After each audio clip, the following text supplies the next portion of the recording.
नमस्कार, news street में आपका स्वागत है। मैं हूं आपके साथ अंजलि प्रिया।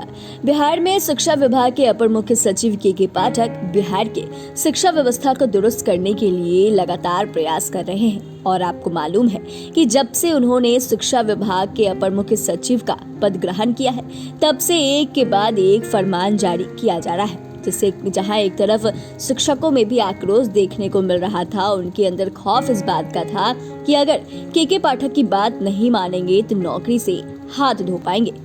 हालांकि यह बेहतर भी है क्योंकि बिहार के शिक्षा व्यवस्था पर लगातार सवाल उठता ही रहा है और कहीं न कहीं नीतीश सरकार को भी घेरने की कोशिश की जा रही थी।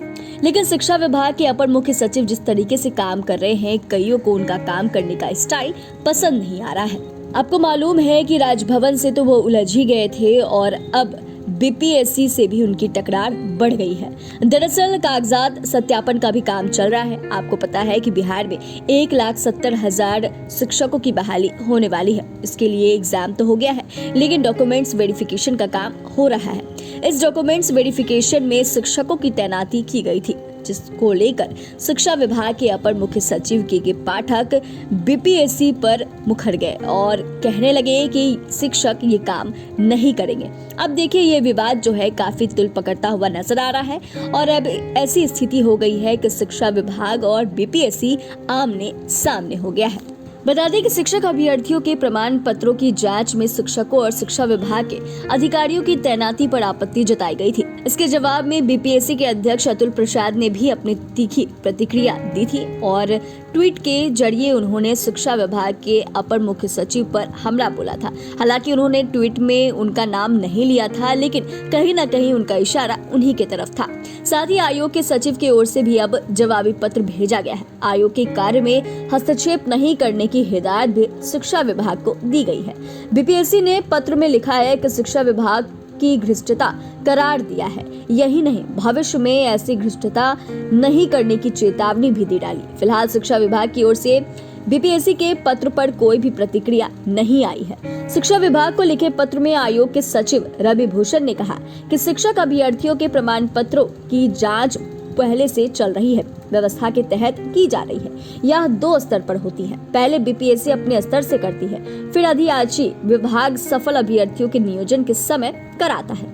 बिना अपने स्तर से सत्यापन आयोग ना कोई अनुशंसा भेज सकता है और ना ही डोसियर। सत्यापन कार्य में राज्य सरकार सहयोग करती रही है। इसके लिए किसी विभाग के किसी पदाधिकारी और कर्मी की प्रतिनियुक्ति की जाए, यह राज्य सरकार का विषय है, यह आयोग का विषय नहीं है।